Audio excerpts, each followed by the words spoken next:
Hello dear students, welcome to my classes. আমি নন্দিতা ঘোষ। আমার ক্লাসে তোমাদের সকলকে অনেক অনেক স্বাগত। আশা করছি তোমরা প্রত্যেকে খুব ভালো আছো, সুস্থ আছো এবং পড়াশোনার মধ্যে আছো। আমি সাধারণত ভাবে তোমাদেরকে বাংলা এবং সিডিপির বিষয়গুলোকে একটু দেখিয়ে দিয়ে থাকি। আজকের ক্লাসে তোমাদের সকলকে অনেক অনেক ওয়েলকাম। আজকে আমাদের 5 নম্বরের ক্লাস। আজকে আরো একবার আমরা এসএলএসটি আরো একটা টপিক নিয়ে বসবো। অনেকের কাছে নতুন এবং পুরনো হতে পারে। তাদের কাছে পরিচিতি দেবার জন্য নাম এবং চ্যানেলের নাম বলা। আমার নাম নন্দিতা ঘোষ এবং চ্যানেলের নাম be yourself by Nandita Ghosh. এবং অবশ্যই যদি ক্লাসগুলো তোমাদের উপকারে লেগে থাকে অবশ্যই কমেন্ট সেকশনে অবশ্যই তোমরা জানাবে। যে বিষয়টা জানানোর একটু সরাসরি ক্লাসে প্রবেশ করব, কারণ আমাদের কাছে এখন তথাকথিত ভাবে গল্প করার মতো সত্যিই সময় নেই। এটুকুনি তোমরাও মনে রেখো এবং আমিও মনে রাখবো, কারণ অনেকগুলো চ্যাপ্টার বাকি, অনেক কিছু বাকি। আরো একবার পরীক্ষার কিন্তু তোড়জোড় শুরু হয়ে গেছে। আমরা কোন পরীক্ষা নিয়ে কথা বলছি? আমরা এসএলএসটি পরীক্ষা নিয়ে কথা বলছি, যেটা 2025 সালে আহ হবে। এবং আরো একটি যেটা কথা বলছি, আমরা কিন্তু বাংলা বিষয় নিয়ে কথা বলছি। তোমরা হয়তো দেখলে বুঝতেই পারবে। যারা এই চ্যানেল সম্পর্কে জানতে চাও, আমি তোমাদের বলে দিই, তোমাদের এখানে প্রত্যহ অর্থাৎ প্রত্যেক দিন কিন্তু দুপুর 2টোর সময় ক্লাস আপলোড করা হয়। কটার সময়? দুপুর 2টোর সময়। এবং যেভাবে এসএলএসটির বিষয় বা বাংলার বিষয়টাকে পড়ানো হচ্ছে সেটা হচ্ছে আমি মূলত ভাবে একটা তোমাদের প্লেলিস্ট তৈরি করে দিয়েছি এসএলএসটির জন্য, যেটা 2025 সালে এসএলএসটি কে সামনে রেখে, এবং একটি গ্রামারের প্লেলিস্ট আছে এবং একটি সিডিপির।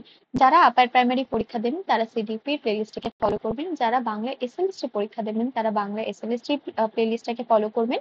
এবং গ্রামারটা তো সকলের জন্য, আপনারা সকলেই জানেন, অর্থাৎ ব্যাকরণ যে পার্টটা রয়েছে, যেটা আপনি যেকোনো বাংলা পরীক্ষার জন্য যেখানে আপনার বাংলা গ্রামার রয়েছে, সেই প্রত্যেকটা পরীক্ষার জন্য গ্রামার ক্লাসেস গুলো উপযোগী।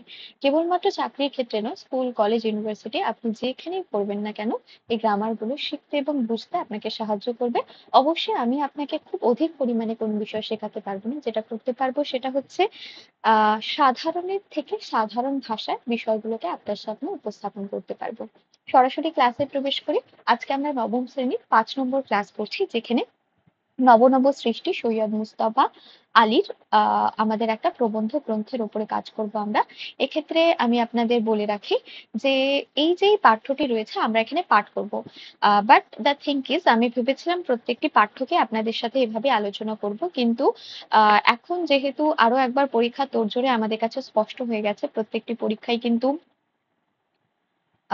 সঠিক সময়ে হয়তো হতে পারে, খুব বেশি সময়ের গ্যাপ না হলে 2 সপ্তাহ, 1 সপ্তাহ বা 1 মাস সময়ের গ্যাপ হতে পারে, বাট না হওয়ার সম্ভাবনাই বেশি। এবং পরীক্ষাটি হচ্ছে মূলত ভাবে এই কথা, যেহেতু ওয়েস্ট বেঙ্গলের মতো 10 বছর পরে একটা জায়গায় পরীক্ষা হওয়ার, সেখানে আমাদের কিছু দোলাচলতা তো থাকেই অবশ্যই, কিন্তু পরীক্ষাটি হচ্ছে এই বিষয়ে আপনি কনফার্ম থাকুন এবং সঠিকভাবে প্রিপারেশন নিন। যেহেতু আমরা 60 দিনের একটা গল্পকে সামনে রেখে এগিয়ে চলছি, তার জন্য আমরা চেষ্টা করেছিলাম যে প্রত্যেকদিন ভেবেছিলাম যে দুটো গল্প বলছি, দুটো কবিতা বা একটা গল্প করে এভাবে আপনাদের শেষ করব। নবম দশম শ্রেণী করানো হবে। এছাড়াও বাংলা গ্রামারের পার্টটা যেরকম আছে সেটাকে তৈরি হচ্ছে। এছাড়াও যেটা রয়েছে সেটা হচ্ছে প্রত্যেকটি 2 বা 3টে গল্পের শেষে টোটালি সপ্তাহে যা করানো হবে, সপ্তাহের শেষে একটা আপনাদের টেস্ট নেওয়া হবে। একটা টেস্ট অলরেডি কিন্তু আমরা এখানে আলোচনা করেছি। তাতে কি হবে? আপনাদের প্রত্যেকটা বিষয় ক্লিয়ার হবে। কিন্তু এই মুহূর্তে যেহেতু পরীক্ষা দিন আমাদের একদম সামনে এবং আমাদের হাতে সময়ও খুব কম, সেহেতু আমার তরফ থেকে আমি যেটা করতে পারি, আপনাদের যে গল্পগুলো আমি প্রত্যেকদিন পাঠ্য করে শোনাচ্ছিলাম এবং প্রত্যেকটা বিষয় পুঙ্খানুপুঙ্খভাবে ব্যাখ্যা করছিলাম, সেখানে ইম্পর্টেন্ট কি, কোন লাইনগুলো ইম্পর্টেন্ট সেগুলো আমি আপনাদের বলে দেব, এবং তার অন্তর্নিহিত অর্থ কি, সেখানকার কবির নাম বা তার ডিটেলস সম্পর্কে আমি একটু ধারণা দেব, এবং একটা নোট জাতীয় বিষয়পত্র আপনাদের সামনে প্রোভাইড করব। এবং আপনারা যদি বলেন, অবশ্যই আমাদের এই নির্দিষ্ট ক্লাসের কিন্তু একটি এখানটায় হয়তো দেওয়া নেই। আচ্ছা, আমি আপনারা দেখবেন যে এই যে নির্দিষ্ট চ্যানেলটি আপলোড করা হচ্ছে, ক্লাসটি আপলোড করা হচ্ছে, এর নিচে টেলিগ্রামের একটি লিঙ্ক দেওয়া আছে। আমি সেখানে একটি কি বলবো, জয়েন করার একটা হচ্ছে যে কপি, আপনাদের ছবি আপনাদের সাথে শেয়ার করব কমেন্ট বক্সে। আপনারা যারা চাইবেন, আপনারা যদি বলেন তাহলে আমি নোটস গুলোকে প্রোভাইড করব। গল্পের এবং কবিতার ক্ষেত্রে বলছি যে নোটস গুলো আপনাদের ক্ষেত্রে কাজে লাগতে পারে বলে আমার মতামত। ঠিক আছে? আজকে যেটা পাঠ করব সেটা একটা প্রবন্ধ গ্রন্থের মতো, যেটা আমাদের সৈয়দ মুজতবা আলীর লেখা। এবং আলী বানান দেখবেন, মুজতবা বানান দেখবেন, সৈয়দ বানান অবশ্যই দেখবেন। কে লিখছেন সেটা অবশ্যই জানা দরকার এবং স্পষ্ট ক্লিয়ারিটি রাখবেন। আপনার মনে হতে পারে জিনিসগুলো বোকা বোকা, কিন্তু আপনার যদি এখান থেকে প্রশ্ন আসে, আমরা সহজ প্রশ্নগুলো কিন্তু সবার আগে পারি না। আমরা আজকে এই প্রবন্ধটিকে একটু ডিটেলসে পড়ার চেষ্টা করব। পরের দিন থেকে চেষ্টা করব যদি ছোট গল্প হয় তাহলে পড়বো, আদারওয়াইজ মূলত ভাবে যে পয়েন্টস গুলো রয়েছে সেগুলোকে তুলে আপনাদের সাথে আলোচনা করে আপনাদের যাতে পড়তে এবং বুঝতে সুবিধা হয় তাই। আমরা একেবারে সিকোয়েন্স মেনটেন করে যাচ্ছি, অর্থাৎ কলিঙ্গ রাজের পরে দাম গল্প বা ইলিয়াস গল্প বা তারপরে আমরা নব নব সৃষ্টিকে নিয়েছি, এরকম প্রত্যেকটা বিষয়কে কিন্তু সিকোয়েন্স অনুযায়ী নবম দশম শ্রেণীর ক্ষেত্রে আমরা নিয়ে যাব। পাশাপাশি দশম শ্রেণীটাকেও হয়তো এক দুদিনের মধ্যে আমরা শুরু করব।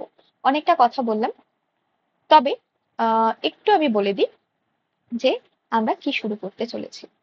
আমরা নব নব সৃষ্টি গল্পটিকে বা প্রবন্ধ গ্রন্থটিকে একটু নিলাম। মূলত ভাবে আমরা এটাকে প্রবন্ধই বলবো। প্রবন্ধ হচ্ছে সেই জাতীয় কাব্য বা লেখনী যেখানে দাঁড়িয়ে কিছু তথ্য আপনার সামনে উঠে আসে, যে তথ্যগুলো আপনার আমার জ্ঞানগুলোকে বাড়ায়। কোনো গল্প কথা নয়, সেটা কোনো নায়ক নায়িকার গল্প নয়, কোনো চরিত্রের গল্প নয়, কারোর ওঠা পড়া জীবনের কাহিনী নয়। এতে এতে মূলত ভাবে থাকে কিছু ইনফরমেশন, কিছু তথ্য যেগুলো আমার আপনার জানা প্রয়োজন, আমার আপনার সাথে সম্পৃক্ত কিছু তথ্য থাকে। সেরকমই কিছু তথ্য আমরা ভাষার সম্পর্কে পাবো এবং জানবেন যে এই পুরো প্রবন্ধটা আপনি যেটা দেখতে পাচ্ছেন সেটা ভাষার উপর ভিত্তি করে কিন্তু তৈরি হয়েছে। অর্থাৎ আমি বলতে চাইছি ভাষার উপর ভিত্তি করে অর্থে মানে পুরোটাই আপনি দেখবেন যে আমাদের বাংলা ভাষার কিছু ওঠাপড়া এবং তার সাথে সাথে বাংলা ভাষা যে নিজের অন্তর্নিহিত বিষয়ের মধ্যে কিছু বিষয়কে রেখেছে, অর্থাৎ কিছু কিছু ভাষার সাহায্য নিয়ে সে গড়ে উঠেছে এবং স্বয়ং সম্পূর্ণ হয়ে উঠতে পারেনি, এবং কিছু ভাষা আছে যারা নিজে আত্মনির্ভরশীল বা স্বয়ং সম্পূর্ণ, সে কথাটা আমরা এই প্রবন্ধ থেকে জানতে পারবো। একটু কি বলছে দেখুন প্রথম লাইনে সে কথা, সংস্কৃত ভাষা আত্মনির্ভরশীল। আত্মনির্ভরশীল মানে কি? ইন্ডিপেন্ডেন্ট। কোন ভাষা হলো? প্রথমেই আপনার কাছে প্রশ্ন আসবে সংস্কৃত ভাষা। আপনি একটু নিচে গেলেই জানতে পারবেন সংস্কৃত ছাড়াও আরো কিছু ভাষা আত্মনির্ভরশীল। এই ভাষা কিভাবে আত্মনির্ভরশীল হয় সে নিজে নিজে কি বলতে পারছে? এরকম কোনো ব্যাপার নেই। ভাষা তখনই আত্মনির্ভরশীল হয় যখন একটি ভাষা নিজের থেকে কোনো শব্দ গঠনের সক্ষমতা রাখে। মানে আপনাকে কারো কাছ থেকে ধার নিতে হচ্ছে না কোনো শব্দ, আপনার স্টক অফ ওয়ার্ডস এতটাই সমৃদ্ধ যে অন্য কারো কাছ থেকে নিয়ে আপনাকে সেটা বলতে হচ্ছে না। ধরুন আপনি অক্সিজেন কথাটা বললেন, আপনি দেখবেন যে অক্সিজেন কথাটা সরাসরি ইংরেজি একটা ওয়ার্ড, যেটা কিন্তু আমরা সরাসরি ভাবে আমাদের বাংলায় কিন্তু ব্যবহার করি, বা টেবিল চেয়ার এই ধরনের কথাগুলো আপনি যেগুলো দেখবেন, এগুলো কি হলো? আমরা বাংলা ভাষাকে সমৃদ্ধ করলাম ঠিকই, কিন্তু অন্য ভাষার সাহায্য নিয়ে। বা এমন ভাবে হয়তো আমাদের নতুন কোনো জিনিস সৃষ্টি হয়েছে, সেটাকে আমি যদি নামকরণ করতে চাই, আমাকে যখন অন্য কোনো ধাতু বা অন্য কোনো শব্দ ভান্ডারের থেকে সাহায্য না নিতে হচ্ছে, তখন সেটা বুঝবেন যে সেই নির্দিষ্ট ভাষাটি আত্মনির্ভরশীল ভাষা। সংস্কৃতর কিন্তু এই ধরনের ক্ষমতা আছে। সংস্কৃত যদি নিজের কোনো ভাষা গত শব্দের প্রয়োজন হয়, অবশ্যই সে তার বাইরের কোনো ভাষাকে ফলো না করে সে তার নিজের স্টক অফ ওয়ার্ডস এর দিকে নজর দেবে, এবং তার এইটুকুনি আত্মনির্ভরশীলতা আছে যেখানে দাঁড়িয়ে কিন্তু সে নিজে একটি ওয়ার্ডকে তৈরি করতে পারে। ঠিক আছে, বোঝাতে পারলাম? একটু এগিয়ে যাই, ঝটপট করে পড়বো। কি বলছে দেখো, কোনো নতুন চিন্তা, অনুভূতি কিংবা বস্তুর জন্য নবীন শব্দের প্রয়োজন হলে সংস্কৃত ধরা সংস্কৃত ধার করার কথা না ভেবে আপন ভান্ডারকে অনুসন্ধান করে, আপন ভান্ডারে অনুসন্ধান করে। এমন কোনো ধাতু শব্দ সেখানে আছে কিনা যার সামান্য অদল বদল করলে কিংবা পুরনো ধাতু দিয়ে নবীন শব্দ নির্মাণ করা যায় কিনা। তার অর্থ অবশ্য এই নয় যে সংস্কৃত কোশমিন কালেও বিদেশি শব্দ কোনো গ্রহণ করেনি, নিয়েছে, কিন্তু তার পরিমাণ এতটাই মুষ্টিমেয়, মুষ্টিমেয় কথার অর্থ হচ্ছে গিয়ে মুঠোর মধ্যে নিতে পারেন এরকম কিছু, মানে খুবই সামান্য, এতটাই সামান্য এই অর্থে যে সংস্কৃত স্বয়ংসম্পূর্ণ ভাষা বলতে আপনার কোনো আহ কখনো আপত্তি থাকার কথা নয়, কারোরই কোনো আপত্তি থাকার কথা নয়। অনেকের মনে হতে পারে এত ছোট অক্ষর তো দেখা যাচ্ছে না, আসলে এটা আপনাদের সুবিধার্থে করা। কেন, কিরকম সুবিধার্থে? আমার নিজেরও অসুবিধা হয় পড়তে, কিন্তু দ্য থিং ইজ আপনি যদি স্ক্রিনটাকে একটু জুম করে নেন, আপনি প্রপারলি পুরো বিষয়গুলোকে দেখতে পারবেন। আপনাকে দাগিয়ে পড়লে আপনার ইম্পর্টেন্ট জায়গাগুলো আপনি কিন্তু লক্ষ্য করতে পারবেন এবং মনে করতে পারবেন। ঠিক আছে, তার পরবর্তীতে চলে যাই, কি বলছে দেখো, প্রাচীন যুগের সব ভাষাই তাই। প্রাচীন যুগের সব ভাষাই তাই, সব ভাষাই তাই বলতে কি আত্মনির্ভরশীল। আর কি কি ভাষা পাবো দেখুন, কি কি ভাষা পাচ্ছি আমরা। আমরা হিব্রুকে পাবো, 3 নম্বরে পাচ্ছি কাকে একটু দেখে নি, আমরা আবেস্তাকে পাবো, আমরা তারপরে কাকে পাচ্ছি, 4-এ আরবিকে পাচ্ছি, আর 5 নম্বরে আমি গ্রিককে নিচ্ছি।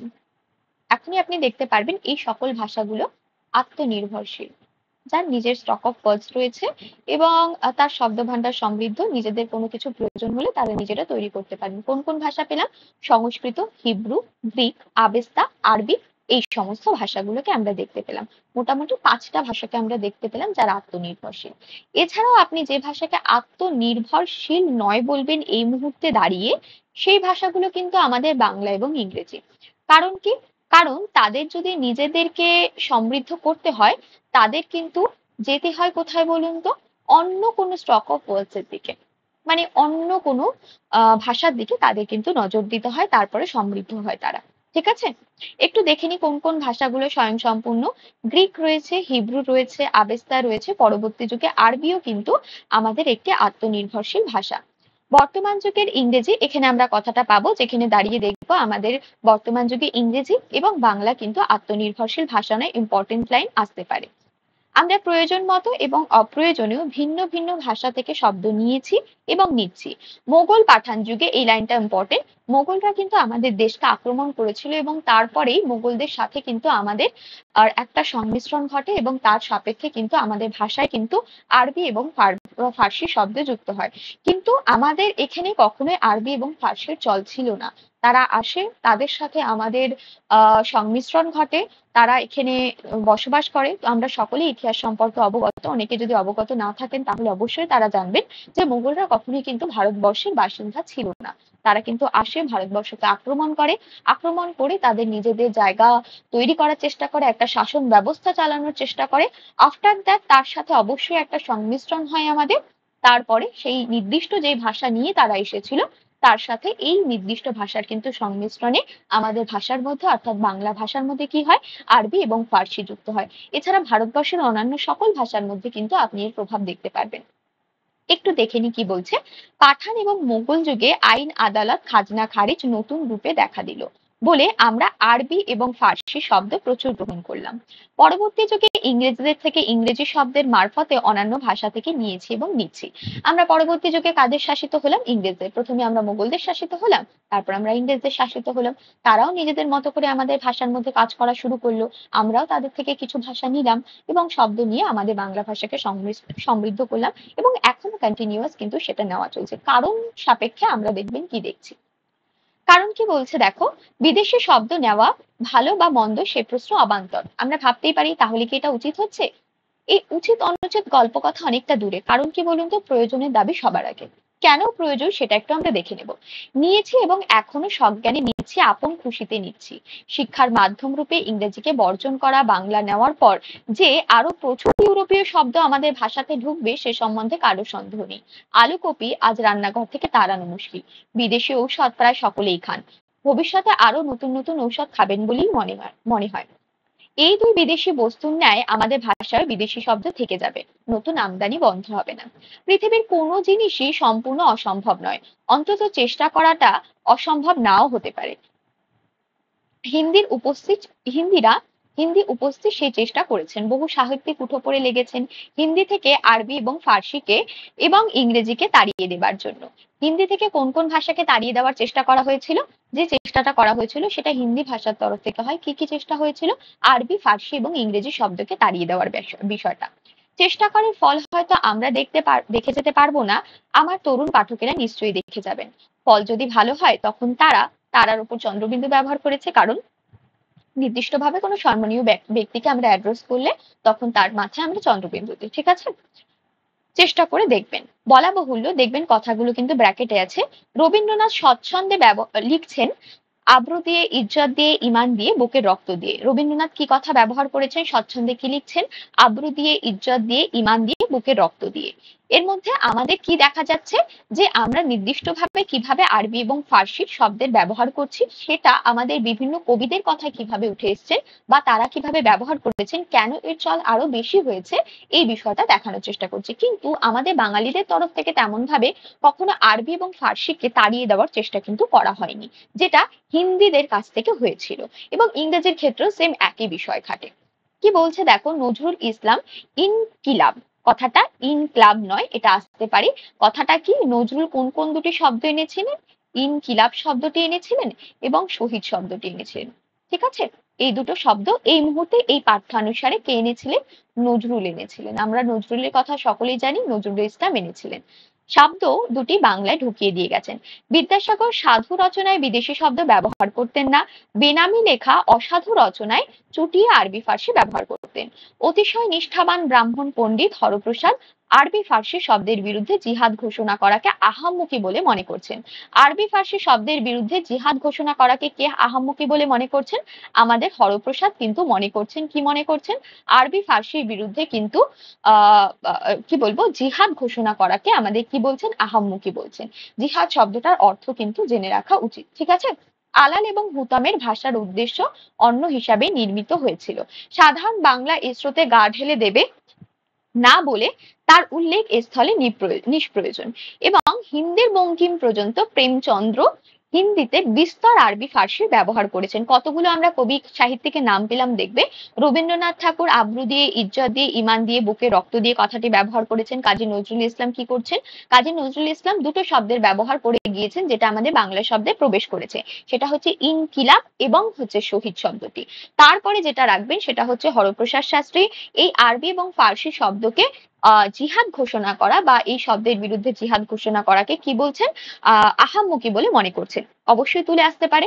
তারপর হিন্দি বঙ্কিম আমরা কাকে বলছি মনে রাখবেন। হিন্দি বঙ্কিম কিন্তু আমরা প্রেমচন্দ্রকে বলছি। এটাকে অনেকে প্রেমচন্দ বলে। ঠিক আছে, যারা হিন্দিতে বলেন তারা কিন্তু এটাকে প্রেমচন্দ বলেন। হ্যাঁ, হিন্দির বঙ্কিম ওনাকে বলা হচ্ছে। এ স্থলে আরো একটা কথা বলে রাখা ভালো, আমরা আবার টেক্সটে প্রবেশ করছি। রচনার ভাষা তার বিষয়বস্তুর উপর নির্ভর করে। Very very important line. আপনার মনে হচ্ছে দেখে হয়তো ভীষণ সাধারণ লাইন, কিন্তু আপনাকে মাথায় রাখতে হবে এটা একটা ইম্পর্টেন্ট লাইন। কেন বুঝবেন? রচনার ভাষা কিন্তু বিষয়বস্তুর উপর নির্ভর করে। বিষয়বস্তু কি জিনিস, রচনার ভাষা কিরকম। আমরা যখন সরস্বতী পুজোয় অঞ্জলি দিতে যাই বা দুর্গাপুজোয় অঞ্জলি দিতে যাই তখন দেখবেন অঞ্জলির ভাষা কিন্তু সংস্কৃত হয়। কারণ কি, আমরা মনে করি যে দেবতার ভাষা হয়তো সংস্কৃত। আমরা জানি মনের ভাষার সাথে হয়তো দেবতার ভাষা যুক্ত, কিন্তু তবুও আমরা সে সকল শব্দ ব্যবহার করি। বা আমরা ইসলামিক যদি ইসেতে দেখি, আমি ঠিক জানি না বিষয়গুলো বলাটা উচিত হবে কিনা, তারা কিন্তু অন্য ভাষার ব্যবহার করে। তারা মনে করছে সেই নির্দিষ্ট ভাষায় হয়তো ঈশ্বরকে বা তারা যে ভগবানকেই ডাকুক না কেন তারা কিন্তু সেই ভাষায় কিন্তু অ্যাড্রেস করছেন, বা অন্যান্য দেশে কিন্তু অন্যান্য ভাষায় অ্যাড্রেস করছেন। ঠিক তেমনই ভাবে আমরা যখন বাড়িতে পূজা অর্চনা করছি দেখবে তখন আমরা সংস্কৃত শব্দ বা সংস্কৃত শ্লোকের ব্যবহার করছি না, সাধারণ বাংলায় করছি। তার মানে এই দুটো প্রেক্ষাপট কিন্তু আলাদা হয়ে যাচ্ছে। বা আপনি বিয়ে বাড়িতে যেই কথা বলছেন সেই কথা নিশ্চয়ই শ্রাদ্ধ বাড়িতে বলবেন না, বা শ্রাদ্ধ বাড়িতে সেই ভাষা ব্যবহার করবেন না। বিষয়টা হচ্ছে সেরকম। আপনি বন্ধু বান্ধবদের সাথে যে কথা ব্যবহার করছেন বা যে ভাষা ব্যবহার করছেন সেটা একজন শিক্ষক শিক্ষিকার সাথে করবেন না। It's very normal. তার মানে কি হলো, বিষয়বস্তুর উপর ডিপেন্ড করে ভাষার কিন্তু রূপান্তর বা ভাষা কিন্তু চেঞ্জ হতে পারে। মূলত ভাবে রচনার ভাষা অর্থাৎ যেটা আপনি লিখছেন সেই লেখনির ভাষা ডিপেন্ড করে কোন বিষয়বস্তুর ওপরের জন্য আপনি লিখছেন তার উপর। ঠিক আছে, সেজন্য উদাহরণ হিসাবে কি বলা হচ্ছে দেখুন, শঙ্কর দর্শনের আলোচনার ভাষা সংস্কৃত বহুল হবেই। পক্ষান্তরে মুঘল রেস্তোরাঁর বর্ণনাতে ভাষা অনেকখানি হুতম ঘেঁষা হবে। বসুমতীর সম্পাদকীয় রচনা এক, তাতে আছে গাম্ভীর্য। বাঁকা চোখের ভাষা ভিন্ন, তাতে আছে চাটুলতা। একটু বোঝানোর জন্য বিষয়গুলোকে এক্সপ্লেন করা হয়েছে। তারপরে কি বলছে, বাংলাদেশে যেসব বিদেশি শব্দ ঢুকেছে তার ভেতরে আরবি এবং ফার্সি এবং ইংরেজি প্রধান। যেটা আমি একটু আগেই বলছিলাম, আমরা বাংলায় বিভিন্ন মানুষদের সংস্পর্শে এসেছি বাঙালিরা। তার মাধ্যমে আমরা কোন কোন ভাষাকে পেয়েছি? আরবি, ফার্সি এবং ফরাসি পেয়েছি। কথার অর্থ কি, এগুলো আমাদের ভাষা বা শব্দ ভান্ডারে তাদের কিন্তু সংখ্যার পরিমাণটা বেশি, তার জন্য মনে করা হচ্ছে বাংলা ভাষার মধ্যে এদের প্রভাব কিন্তু অনেকটা বেশি। অন্যান্যরা কি আসেননি? পর্তুগিজরা কি আসেননি? বা অন্যান্য কোনো ভাষা, স্প্যানিশ ভাষা কি আসেনি? অবশ্যই এসেছে, কিন্তু তার সংখ্যা এতটাই নগণ্য যে সেটাকে হয়তো তুলনামূলকভাবে বা এতটাই মুষ্টিমেয় সেটাকে নগণ্য বলা চলে। তার প্রভাবকে আমরা প্রভাব বলতে পারি না, এরকম বিষয়টা। কি বলছে দেখুন তাহলে, সংস্কৃত শব্দ কিন্তু বিদেশি নয়। অনেকে মনে রাখবেন, অনেকে জানেন কিনা জানি না, সংস্কৃত শব্দটি কিন্তু বিদেশি কোনো ভাষা নয়। এটা কিন্তু আমাদের দেশীয় ভাষা। যেমন ভাবে আমাদের বাংলা ভাষা, যেমন ভাবে আমাদের হিন্দি ভাষা, যেমন ভাবে আমাদের সংস্কৃত ভাষা অন্যান্য ল্যাঙ্গুয়েজ বা রাষ্ট্রে যেরকম অন্যান্য ল্যাঙ্গুয়েজ ব্যবহার করে থাকে, সেটা কিন্তু দেশীয় ল্যাঙ্গুয়েজের মধ্যে পড়ে। বিদেশি বলতে আপনার দেশের বাইরের গণ্ডিতে গিয়ে ব্যবহার করলে, যেমন ইংরেজি ভাষা একটি বিদেশি ভাষা, বা পর্তুগিজ বা পর্তুগাল যেই শব্দ বা ভাষার ব্যবহার করে সেটা আলাদা, স্প্যানিশ শব্দ আলাদা, এগুলো কিন্তু বিদেশি শব্দ। সেটাই নিচে লেখা আছে দেখুন, পর্তুগিজ, ফরাসি, স্প্যানিশ এরকম কত যে, সেগুলো নিয়ে অত্যাধিক দুশ্চিন্তা করবার কারণ নেই। বাংলায় ভিন্ন বাংলা ভিন্ন অন্য কোনো ভাষার চর্চা আমরা করি না কেন, সে ভাষায় যে ভাষার চর্চাই করি না কেন, সে ভাষার শব্দ বাংলাতে ঢুকবেই। It's very normal. সংস্কৃত চর্চা এদেশে ছিল বলেই বিস্তর সংস্কৃত ভাষা বাংলায় ঢুকেছে, এখনো আছে বলে অল্প বিস্তর ঢুকছে, যতদিন থাকবে ততদিন আরো ঢুকবে বলে আশা করতে পারি। স্কুলে কলেজে থেকে যে সংস্কৃত চর্চা উঠিয়ে দিতে চাই না, তার অন্যতম কারণ দেখো, স্কুল কলেজ থেকে সংস্কৃত চর্চা ওঠানো হয় না কেন, তার একটা কারণ দেখো কি বলছে। বাংলায় এখনো আমরা বহু সংস্কৃত শব্দের প্রয়োজন আমাদের বাংলায়। সংস্কৃত চর্চা উঠিয়ে দিলে আমরা অত্যন্ত অন্যতম প্রধান খাদ্য থেকে আমরা কিন্তু বঞ্চিত হব। ঠিক সেম অ্যাজ ইংরেজির ক্ষেত্রে এই যে প্রয়োজনের দাবি সবার আগে, এখানটা আমি উপরের দিকে বলেছিলাম না, বিষয়টা কোথাও রিফ্লেক্টেড দিকটা কিন্তু এখানে, যেখানে দাঁড়িয়ে কেন আমরা সংস্কৃতকে এখনো পর্যন্ত ব্যবহার করছি, বাংলায় থেকেও বা বাংলায় কথা বলা মানুষজনের মধ্যেও সংস্কৃতের ব্যবহার কেন দেখা যাচ্ছে বলতো। আমাদের বাংলা যেহেতু আত্মনির্ভরশীল একটি ভাষা হয়ে এখনো উঠতে পারেনি, তার প্রয়োজন হয় বিভিন্ন শব্দ তৈরি করতে গেলে অন্য কোনো ভাষার, বিশেষ করে সংস্কৃত কোনো ধাতুর শব্দ সাহায্য নিতে। যখন সাহায্য নিতে হচ্ছে, তার মানে কি, তোমাকে কিন্তু অন্য ভান্ডারের শব্দ ভান্ডারের চর্চায় কিন্তু থাকতে হবে, নইলে সেটা কিন্তু করা সম্ভব নয়। তারপর কি বলছে দেখো, ইংরেজির বেলাতেও তাই, এইমাত্র বললাম, বিশেষ করে দর্শন, নন্দশাস্ত্র, পদার্থবিদ্যা, রসায়নবিদ্যা ইত্যাদি জ্ঞান এবং ততোধিক প্রয়োজনে বিজ্ঞানের শব্দ আমরা চাই। রেলের ইঞ্জিন কি করে চালাতে হয় সে সম্বন্ধে বাংলাতে কোনো স্পষ্ট বই আছে বলে জানি না। তাই এসব টেকনিক্যাল শব্দের প্রয়োজন যে আরো কত বেশি, সে সম্বন্ধে কোনো সুস্পষ্ট ধারণা এখনো আমাদের মধ্যে নেই। সুতরাং ইংরেজি ভাষার চর্চাও বন্ধ করার সময় এখনো আসেনি। ইংরেজিরও কেন ভাষার সময় আসেনি এখনো বন্ধ করার, কারণ এগুলো আমাদের প্রয়োজন। অক্সিজেনকে আমরা কি বলতে পারি, আমরা টেবিলকে কি বলবো, আমরা চেয়ারকে চেয়ার বলতে বলতে এতটা অভ্যস্ত হয়ে গেছি, হসপিটালকে হসপিটালই বলছি, বা আমরা সাইকেলকে সাইকেল বলছি, দ্বিচক্রযান তো বলতে পারছি না, মানে থাকলেও বলা সম্ভব হয় না। তো আমাদের কাছে স্টক অফ ওয়ার্ডস কিন্তু সত্যি, যদি টেকনিক্যাল দিক থেকে দেখা হয় তাহলে কিন্তু তার পরিমাণ কিন্তু অনেকটাই কম। তার জন্য আমাদের কিন্তু ইংরেজি সাহায্য নিতে হয়, এবং কোথাও গিয়ে আমাদের জানার পরিধি, জ্ঞানের পরিধি এবং আমাদের মেধার পরিধি বাড়াতেও কিন্তু সাহায্য করে। টেকনোলজিকে এগিয়ে নিয়ে যেতে হলে আমাদের কিন্তু ইংরেজির সাহায্য নিতেই হবে, কারণ এইমাত্রই বললাম যে রেল ইঞ্জিন চালানোর জন্য যে ব্যবস্থাপনাটা বা যে টেকনোলজিটাকে ফলো করা হয়, সেটা কিন্তু আমাদের বাংলা ভাষার সঠিক অনুবাদ পাওয়া যায় না। এবং এটাও আরেকটা সমস্যা জানবেন, যে বাংলা ভাষা এরকম সঠিক অনুবাদ পাওয়া যায় না বলে যারা কেবলমাত্র বাংলা ভাষাভাষী মানুষজন আছেন, তারা কিন্তু বিজ্ঞানের থেকে অনেকটা দূরে অবস্থান করেন, কারণ তাদের কাছে সঠিক কোনো তথ্য পৌঁছাতে পারে না, বা বইগুলোতে যেসব অনুবাদগুলো হয় সেগুলোর পরিমাণও ঠিক কতটা সঠিক সে বিষয়ে প্রশ্নচিহ্ন থাকে। Sorry, আমরা শেষ পাতায় চলে এসেছি। কি বলছে দেখো, এবার আরবি ফার্সি নিয়ে কিছুটা আলোচনা হবে আবার। কি বলছে দেখো, এই একমাত্র আরবি ফার্সি শব্দের বেলায় অনায়াসে বলা যেতে পারে এই দুটি ভাষার থেকে ব্যাপকভাবে নতুন শব্দ আর বাংলায় ঢুকবে না। কোন দুটি ভাষার ক্ষেত্রে বলা হচ্ছে, আরবি এবং ফার্সি। মনে রাখবেন আমাদের বাংলায় যে উর্দু চর্চার বিষয়টা রয়েছে, এখানেও কিন্তু, বা হিন্দির ক্ষেত্রেও যেখানে উর্দু ভাষাটা রয়েছে, তার মূল সুর কিন্তু আরবির সাথে বাঁধা নয়, মনে রাখবেন তার মূল সুর কিন্তু ফার্সির সাথে বাঁধা। অনেকেই এই ভুলটা করেন, সেটা আমরা এখান থেকে কিন্তু জানতে পারবো। পশ্চিম বাংলাতে আরবি ফার্সির চর্চা যাবো করছে, পূর্ব বাংলাতেও এসব ভাষার প্রতি তরুণ সম্প্রদায়ের কৌতূহল অতিশয় ক্ষীণ। পূর্ব বাংলা বলতে বাংলাদেশকে, তৎকালীন এখনকার সময় বাংলাদেশকে বলা হচ্ছে, ঠিক আছে। তার আয়ু দীর্ঘ হবে বলে মনে হয় না। শেষ কথা, আরব এবং ইরানে অদূর ভবিষ্যতে যে হঠাৎ কোনো অভূতপূর্ব জ্ঞান চর্চার বিষয় আরম্ভ হয়ে বাংলাকে প্রভাবিত করবে এমন কোনো সম্ভাবনা নেই, যার দ্বারা বাংলা বা ফর্সা আমাদের মূলত ভাবে প্রয়োজনের দাবি। তো তো সেখানে দাঁড়িয়ে এমন কোনো মেলবন্ধন কখনো ঘটবে না, বা কখনো দিয়ে এমন কিছু চর্চায় প্রয়োজন হবে না যেটা কখনো ইংরেজি ভাষায় বা বাংলা ভাষায় অনুবাদ করা যাবে না, ঠিক আছে। বিষয়টা এরকম, এখন সমস্ত কিছু ইন্টারনেটের যুগ, এখনকার নয়। আমরা লেখকের পরিপ্রেক্ষিতে কিন্তু বিচার করব, ঠিক আছে। কিন্তু সেসব আরবি ফার্সি শব্দ বাংলাতে ঢুকে গিয়েছে তার অনেকগুলো যে আমাদের ভাষাতেও বহুকাল ধরে চালু থাকবে সে বিষয়ে কোনো সন্দেহ নেই। কেন এই বিষয়টা চালু থাকবে? কারণ দেখবেন যুগের পরে যুগে আমরা সে সকল শব্দগুলো কিন্তু ব্যবহার করছি। কিভাবে ব্যবহার করছি? ধরুন আমি বাংলা পড়ছি বা কেউ একজন বাংলা অনার্স নিয়ে উচ্চশিক্ষিত হচ্ছে, সেখানে তাদের পুরনো বিভিন্ন কাব্য, কবিতা এবং উপন্যাসগুলো কিন্তু পাঠ্য হিসেবে দেওয়া হয়।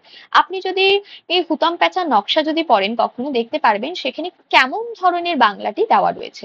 সেখানে একটা বৃহৎ সংমিশ্রণ আপনি লক্ষ্য করতে পারবেন, আরবি, ফার্সি শব্দ, এছাড়া অন্যান্য বহু শব্দের কিন্তু আপনি সংমিশ্রণ দেখতে পারবেন। সেখানে দাঁড়িয়ে এখনকার দিনে নেটের সিলেবাসও যদি আপনি দেখেন দেখবেন যে হুতম প্যাঁচার নকশা কিন্তু অ্যাজ আ পাঠ্য হিসাবে রয়েছে। যদি তাই হয় তার মানে কি এখনকার দিনে ছাত্রছাত্রীকেও কিন্তু সেই নির্দিষ্ট শব্দ সম্পর্কে অবগত হতে হচ্ছে। যেহেতু তারা জানছে, একটা বৃহৎ সংখ্যক মানুষজন জানছে, তার মানে কি তাদের মধ্যে চর্চা বর্তমান। যেহেতু চর্চা বর্তমান তার মানে সেই ভাষার শব্দ কিন্তু জীবিত রয়েছে এবং বর্তমান সময়ে আমরা বহু জায়গায় কিন্তু ব্যবহার করি। এখনো পর্যন্ত আমাদের অফিস আদালত কোর্ট কাচারি বিভিন্ন জায়গায় প্রচুর কিন্তু আরবি এবং ফার্সি শব্দের ঢালাও ব্যবহার হয়ে থাকে। চলে আসি আমাদের টপিকে। কেন চর্চা হবে সেই বিষয়টা দেখুন আমার মতো করে এখানে ব্যাখ্যা করবে। দ্বিতীয়ত, কোনো লেখক নতুন বিদেশি শব্দের সন্ধান বর্জন করে পুরনো বাংলায় চণ্ডী থেকে হুতম পর্যন্ত অচলিত আরবি ফার্সি শব্দ তুলে নিয়ে সেগুলোকে কাজে লাগানোর চেষ্টা করেছেন। কিছুদিন পূর্বেও এই এক্সপেরিমেন্ট করা অতিশয় কঠিন ছিল, কিন্তু অধুনা অর্থাৎ আধুনিক কালে বিশ্ববিদ্যালয়ের কল্যাণে অনেক ছাত্রছাত্রীকে বাধ্য হয়ে পুরনো বাংলা পড়তে হয়, যেটা এই মাত্রই বলছিলাম। তারা এইসব শব্দগুলোর অনেকগুলো অনায়াসে বুঝতে পারবে বলে অচলিত অনেক আরবি ফার্সি শব্দ নতুন মেয়াদ পাবে। এটাই আমরা বলার চেষ্টা করছিলাম। যেহেতু আমরা বলবো, যেহেতু আমরা জানবো, সেহেতু আমার মধ্যে যখন বেঁচে থাকছে সেই শব্দ বা শব্দগুচ্ছগুলো আমরা পরবর্তী জেনারেশনকেও জানাবো। তার একটা আমরা কোথাও গিয়ে সাহিত্যকে ইতিহাসকে দেখাতে গিয়ে এমন কিছু শব্দকে বাঁচিয়ে রাখছি আহ যেগুলো হয়তো অনেক পূর্বে ব্যবহৃত হতো, যেগুলোর হয়তো এখনকার দিনে দাঁড়িয়ে কতটা সম্পৃক্ত সে বিষয়ে কিন্তু একটা প্রশ্নচিহ্ন থাকে। তারপর কি বলছে দেখো, এই পরিস্থিতি সমাজে এই পরিস্থিতির সামনে জীবনমৃত এসব শব্দের একটা নতুন খাতের নিলে ভালো হয়। ভারতীয় মক্তব মাদ্রাসায় যদিও প্রচুর পরিমাণে আরবি ভাষাকে পড়ানো হয়েছিল, তবু কার্যত দেখা গেল ভারতীয় আর্যগণ ইরানি আর্য সাহিত্য ফার্সির সৌন্দর্যে অভিভূত হলেন। অর্থাৎ ফার্সির সৌন্দর্যে অভিভূত হলেন। উর্দুর ভাষার বা উর্দু সাহিত্যের মূল সুর ফার্সির সঙ্গে বাঁধা, আরবির সঙ্গে নয়। এই কথাটা আমি একটু আগে বলছিলাম। হিন্দি গদ্যের ওপরে বাইরে যে প্রভাব পড়েছে সেটা ফার্সি, কখনোই আরবি নয়। খুব ভালো করে এই লাইনগুলো মনে রাখবেন, ইম্পর্টেন্ট আসতে পারে। একদা ইরানে যে সকল আর্য ইরানি ভাষা ও সেমিতি আরবি ভাষার সংঘর্ষে নতুন ফার্সি জন্মগ্রহণ করেছিল, ভারতবর্ষের সেই সংঘর্ষে সিদ্ধি উর্দু ও কাশ্মীরি সাহিত্যে কিন্তু সৃষ্টি হয়। কিন্তু আরবি, এটাও লাইনটা ইম্পর্টেন্ট, কিভাবে আমাদের কাশ্মীরি এবং উর্দু সাহিত্যের সৃষ্টি হয়েছিল আমাদের ভারতবর্ষে। কিন্তু আরবির এই সংঘর্ষে ফার্সির মাধ্যমে ঘটেছিল বলে কিংবা অন্য যে কোনো কারণেই হোক ভারতবর্ষের এই তিন ভাষা ফার্সির মতো নব নব সৃষ্টি দিয়ে ঐশ্বর্যশালী সাহিত্য সৃষ্টি করতে পারল না। উর্দুতে কবি ইকবাল, উর্দুর কবিকে এখানে আমাদের উর্দুর কবি কিন্তু আমরা ইকবালকে পেয়েছি। ঠিক আছে, ইকবাল কথাটি একসঙ্গে কে পেয়েছি। এ তত্ত্ব সম্যক হৃদয়ঙ্গম করেছিলেন এবং নতুন সৃষ্টিতে চেষ্টা করে উর্দুকে ফার্সি অনুকরণ থেকে কিঞ্চিত কি করতে নিষ্কৃতি দিতে সক্ষম হয়েছিলেন। তিনি কে করেছিলেন এটা? উর্দু কবি ইকবাল চেষ্টা করেছিলেন। উর্দুর সুর কিসের সাথে বাঁধা রয়েছে? আরবির সাথে নয়, ফার্সির সাথে বাঁধা রয়েছে। যদি বলা হয় হিন্দি ভাষা কার সাথে যুক্ত, কার প্রভাব বা ছাপ পড়েছিল হিন্দি ভাষা, আরবির নয় কিন্তু ফার্সির ছাপ পড়েছিল। সৌন্দর্যেও কিন্তু ফার্সির আমরা অভিভূত হয়েছি, কখনোই আরবির নয়। ঠিক আছে, ভারতীয় সর্বশ্রেষ্ঠ বাঙালির যেই সর্বশ্রেষ্ঠ প্রকৃত বাংলা সৃষ্টি সেটাকে বলা হচ্ছে কিন্তু পদাবলী সাহিত্য। কি বলছে দেখো, বাঙালির সর্বশ্রেষ্ঠ সাহিত্য সৃষ্টি তার পদাবলী কীর্তনে। এ সাহিত্যে প্রাণ এবং দেহ উভয়ই খাঁটি বাঙালি। এ সাহিত্যে শুধু যে মহাভারতে শ্রীকৃষ্ণ বাংলার খাঁটি কানুরূপ ধারণ করেছেন তাই নয়, শ্রীমতী রাধিকাও যে একেবারে খাঁটি বাঙালি মেয়ে সে বিষয়ে কোনো সন্দেহ নেই। ভাটিয়ালির নায়িকা, বাউলের ভক্ত, মুর্শিদিয়ার আশিক ও পদাবলী শ্রীরাধিকা একই চরিত্র একই রূপ প্রকাশ পেয়েছেন। বাঙালি চরিত্রে বিদ্রোহ বিদ্যমান। তার অর্থ এই যে কি রাজনীতি, কি ধর্ম, কি সাহিত্য, যখন যেখানে সে সত্য, শিব এবং সুন্দরের সন্ধান পেয়েছে, তখনই সেটা গ্রহণ করতে চেয়েছে। সত্য, সুন্দর এবং শিবের যে সন্ধান পেয়েছে, এটাকে একটু ব্যাখ্যা করা দরকার। আমি একটু পড়ছি, দাঁড়াও এক মিনিট। এবং তার কেউ গতানুগতিক পন্থা প্রাচীন ঐতিহ্যের দোহাই দিয়ে সেটা সে প্রচেষ্টায় বাধা দিতে গেলে তার বিরুদ্ধে সে বিরুদ্ধ মানে বিরুদ্ধে বিদ্রোহ ঘোষণা করেছে। এখানটা তোমাদের একটা কথা বলে রাখি, বাঙালি এমন একটা জাতি যে প্রচুর ইতিহাস দেখেছে, যার ইতিহাসে এত রূপ রস গন্ধ রয়েছে। ভারতবর্ষ কেন, ভারতবর্ষের বাইরেও প্রচুর জাতির ইতিহাস তুমি পাবে, সেখানে তুমি এরকম বিদ্রোহত্মক একটা ব্যাপার দেখতে পারবে না। তোমরা জানো বাঙালিরা কি পরিমাণ বিদ্রোহ করেছে এই দেশকে বাঁচানোর জন্য, কি পরিমাণ বিদ্রোহ করেছে তার ভাষাকে বাঁচানোর জন্য, কি পরিমাণ বিদ্রোহ করেছে বঙ্গভঙ্গ রোধের ক্ষেত্রে। এবং এই যে বিদ্রোহ, এটা বাঙালির রক্তে রক্তে কিন্তু বহমান। কখনোই মনে রাখবে, এইটি শুধুমাত্রই বাঙালি হিন্দুদের মধ্যে বর্তমান নয়, এটি বাঙালি মুসলিমদের মধ্যেও বর্তমান। কারণ এই প্রবন্ধের শেষে আমরা দেখতে পারবো যে জাতি বদলালেও, ধর্ম বদলালেও কিন্তু জাতির চরিত্র বদলানো ইজ ভেরি ইম্পর্টেন্ট লাইন আমাদের পুরো এই প্রবন্ধের ক্ষেত্রে একটা বিশাল কনক্লুশন লাইনকে টানে এবং আমাদের হয়তো অনেক বড় শিক্ষা দেয়। কোথাও গিয়ে রাজনীতির দোরগোড়ায়, কোথাও গিয়ে সামাজিকের দোরগোড়ায় আমরা যে নিজেদেরকে বিভেদতার জায়গায় এগিয়ে দিই, সবার আগে তো আমরা মানুষ এবং তারপরে কোথাও গিয়ে আমাদের এই জাতি, জাতির পরিচয় হয়তো সবার আগে। এবং এরকম বিদ্রোহের সুর তুমি অন্য কোনো জাতির ইতিহাসে পাবে না যেরকম বাঙালির ইতিহাসে পাবে। তাই আমরা বারবার করে হয়তো এত বছর ধরেও এত বারবার করে বিভিন্ন মানুষদের সংস্পর্শে এসে, বিভিন্ন মানুষদের সাথে বিদ্রোহ করার পরেও, বিভিন্ন মানুষরা এই বাঙালি জাতির পরিচয়কে ছিনিয়ে নেওয়ার চেষ্টা করার পরেও হয়তো এই জাতি এত সৌন্দর্য এবং মাধুর্যতার সাথে বেঁচে আছে। এবং সাহিত্যের এরকম সুর অন্যান্য জাতির ক্ষেত্রে কতটা অনুরণন করে মানুষের মনে, এটাও কোথাও গিয়ে প্রশ্নচিহ্ন থেকে যায়। এবং মনে রাখবেন, বাঙালি জাতি সত্য, সুন্দর এবং শিবের পুজো করে। কিরকম বিষয়টা? বিষয়টা হচ্ছে, আমরা জানি যে যা কিছু সত্য, যা কিছু প্রকৃতির সাথে যুক্ত, তা কিছুই কিন্তু সত্য। এবং যেটা সত্য সেটাই কিন্তু সুন্দর, এবং যেটা সুন্দর সেটাই শিব। শিব অর্থে আমরা ভগবানকে বোঝাচ্ছি, যে আমরা যেটা নামে ডাকি তার কাছে কিন্তু সেটাই। যেখানে ভগবান আছে সেটাই সুন্দর, কিন্তু ভগবান থাকতে হলে যেটা বাঞ্ছনীয় সেটা হচ্ছে সত্যের সত্যতা। সত্যতা কিভাবে আসে? প্রকৃতি যা তাই সত্য, এবং যার মধ্যে কোনো ধরনের ছলনা কল্পনা নেই। এবং এই সত্য, সুন্দর এবং শিবের যারা বিরোধিতা করেছেন, তারাই কিন্তু বাঙালির বিরোধী হয়ে উঠেছেন এবং তারা খুব সহজে প্রত্যেকটা বিষয়কে গ্রহণ করতে পেরেছেন। বাঙালি এমন একটা জাতি, মনে করা হয় যে আমাদের এই জল, মাটি এবং হাওয়ায় এমন একটা বিষয়বস্তু আছে যা সকল মানুষকে আপন করতে পারে। সেই পরিভাষাই কিন্তু এখানে দেওয়া হয়েছে। দেখো, যে সত্য, শিব এবং সুন্দরের সন্ধান পেয়েছে, তখন সেটা সে গ্রহণ করতে চেয়েছে। মানে যে জাতির কাছে যেটা উন্নত বলে মনে হয়েছে, যেটা সত্য বলে মনে হয়েছে, যেটা কোথাও গিয়ে গ্রহণ করা যেতে পারে বলে মনে হয়েছে, যেটা আমাদের জাতিকে উন্নত করবে, মানুষকে উন্নতি দান করবে, এগিয়ে নিয়ে যাবে, সেটাই কিন্তু তারা গ্রহণ করেছে। যদি তার পরিপ্রেক্ষিতে কেউ যদি প্রতিরোধ করে থাকে, এই সত্য, সুন্দর এবং শিবের বিরুদ্ধে প্রতিরোধ করে থাকে, তাহলে তার বিরুদ্ধেও সে কিন্তু বিদ্রোহ ঘোষণা করেছে। তার মানে কি? সে সঠিকতার পরিচয় কোথাও গিয়ে এগিয়ে গেছে, মানুষ হওয়ার পরিচয় কোথাও গিয়ে এগিয়ে গেছে। তাই হয়তো বাঙালির সুর সত্যের সাথে বাঁধা, তাই হয়তো বাঙালির আহ সময়সীমা হয়তো অনেকটা বেড়ে গেছে।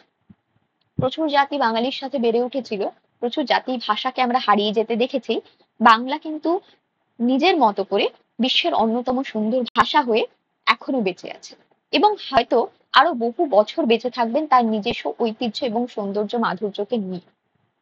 তো এই জিনিসটা এখানে ব্যাখ্যা করছে, একটু বুঝবেন, কারণ প্রবন্ধের রস আপনাকে বুঝতে হবে।